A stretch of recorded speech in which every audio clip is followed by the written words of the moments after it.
Hello, welcome to Analyzing. Today we'll start a topic which is known as probability. So first let me see what is the definition of probability. Probability is actually about estimating, or you can say like calculating how something is likely to happen. What are the chances of something to happen? That is exactly, you can say, probability. If we write a probability, it's always in fractions, decimals, or percentage, which means generally we say like I think the chance of this thing to happen is 50% or 60%. So we are basically talking about the probability. So probability is written in decimals like 0.3, 0.4, 0.4, 0.7, or in fractions like 3 by 10, 4 by 7, or in percentages like 50%, 40%. But the important thing is it has a certain value. So when you're writing it in fractions or in decimal, the value always remains in between 0 to 1. The value can never be less than 0, can never be more than 0. So like if the question is the probability of something to happen is 1.4, so it's totally impossible. Value or the range lies between 0 to 1 when you're writing probability in fractions or in decimals. If you're writing in percentage, so it will always be in between 0 to 100%. More than 100% is not possible. Now, let me see the probability scale. So probability scale, it definitely starts with 0, ends in 1. When you're writing it in fractions or in decimals, when you're writing it in percentage, it will be from 0 to 100. And at the very mid, it's 0.5 or 50%. So if you have calculated a probability to be 0, it means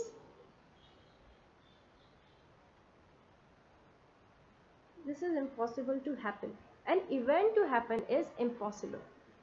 For example, like picking a red color ball from blue color balls. So there are basically 10 blue color balls in a bag, and you have what then the question is, what's the probability that you will select a red ball?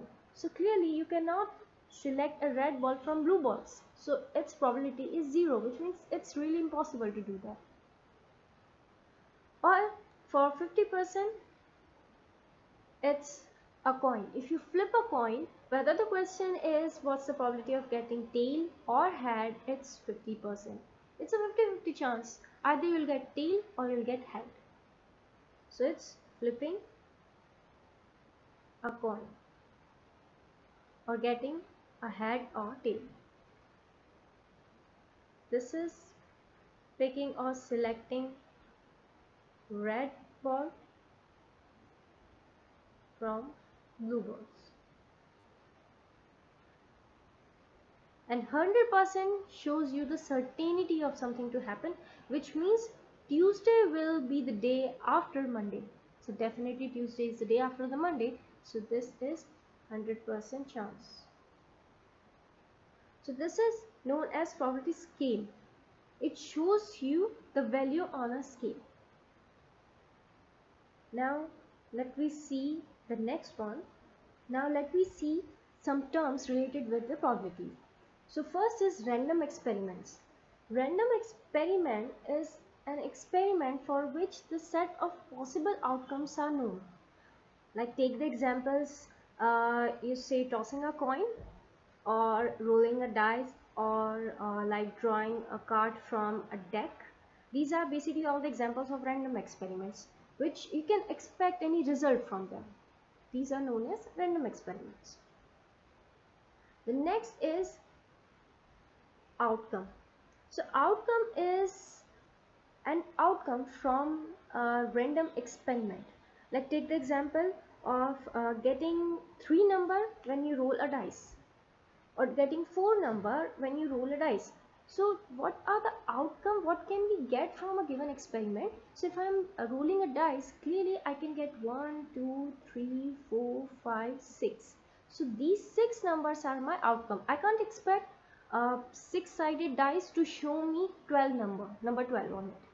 So this is not possible. Or if I flip a coin, and I can expect something very different to get from it, apart from tail or head. So if I'm flipping a coin and I'm getting head or tail, this is my outcome. Sample space. So sample space of an experiment is the set of all possible outcomes. Outcome is what we will get, what can we expect to get when we do that particular experiment, and sample space is all the possible outcome, which means if I am flipping a coin, I can get head or tail. These are my all possible outcome. I can't expect any other thing to happen apart from heads and tails. So these are my all possible outcome. Or you can say when I roll a dice, a 6-sided dice, which has a number from 1 to 6, so I can expect 1, 2, 3, 4, 5, 6. Except these number I can't expect. So these are all my possible outcomes. So that is known as sample space. So if you add them, how many number can we get? That will give me the number of sample space. That means head or tail. When I flip a coin, head, tail 1, that is 2. So 2 possible outcomes are there. That is my sample space. The next is event. So event is any possible set of outcome. Say for example, the question is, in rolling a dice, an event E, there is an event E, and the event is to obtain number 3. So question is basically calculate what is the probability to get number 3 on the dice. So number 3 is my event, because that's the important thing that we are talking about, that we want. That is the event. Something is happening from that random experiment. Now let me see the formula to calculate probability. So formula to calculate probability is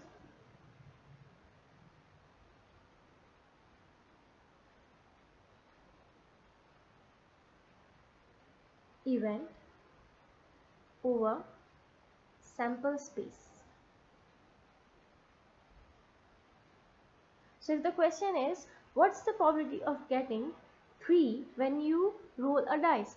So we know sample space when we roll a dice is 1, 2, 3, 4, 5, 6. I can get all these 6 numbers, except from them I can't expect anything. So there are 6 numbers, so my sample space is 6. And event is to get 3 number 3. So number 3 is only 1. It's one event, so it will be 1. So probability of getting 3 number is 1 over 6. Or there's another way to write the same formula. I can write the probability of an outcome is the number of ways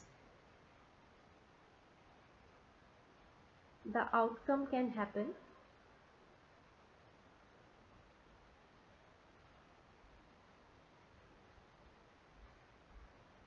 divided by total number of possible outcomes. So total number of possible outcomes are basically your sample space. So it's just another way to write the same thing. So let me see some questions so that we can have a better and a clear understanding of probability. Okay, let me try to solve some of these questions.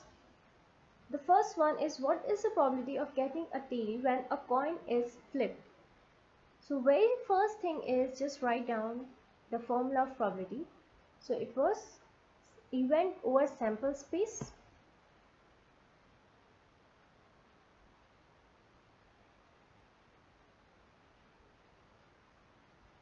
Or we know that sample space is total number of possible outcome. So I can write total number of possible outcome.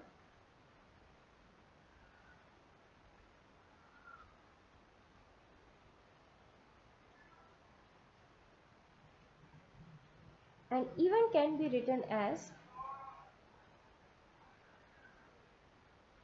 the number of ways the outcome can happen.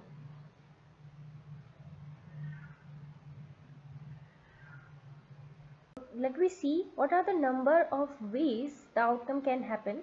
So the question is, what's the probability of getting a tail? A tail, that is our event.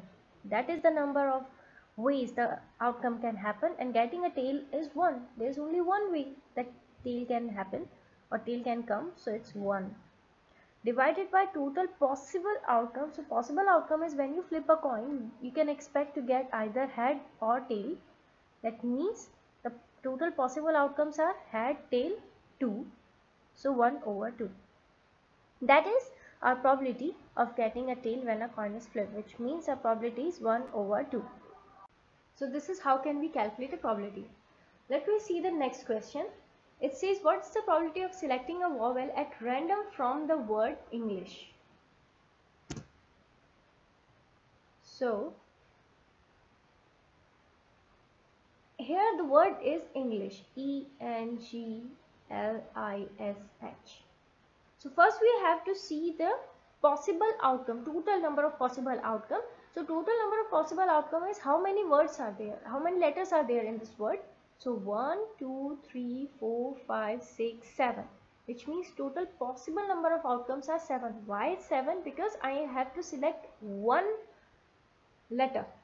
Definitely it's a vowel, so that will be the event, but selecting a letter is because English word contains 7 letters, so total possible outcomes are 7.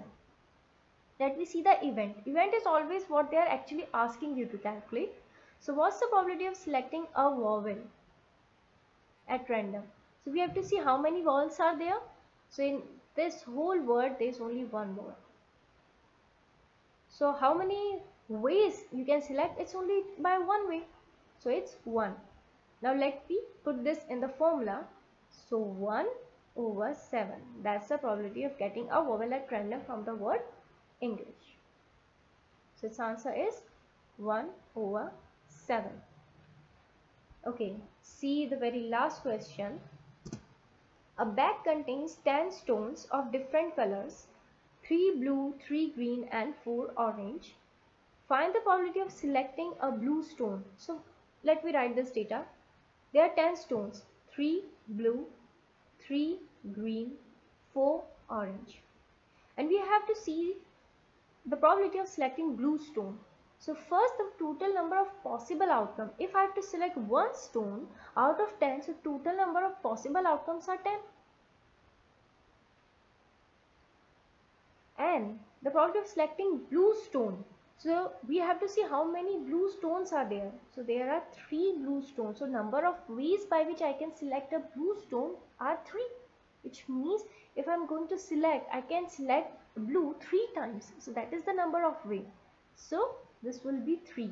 So 3 over 10 is the probability. So answer for this is 3 over 10. So this is how we can solve questions. So like that's it. In the next lecture we'll see some more questions on probability and we'll also see the frequency. If you want a one-to-one live tutoring, you can visit to my website. I have attached the link in my description box. And thanks for today. Stay tuned.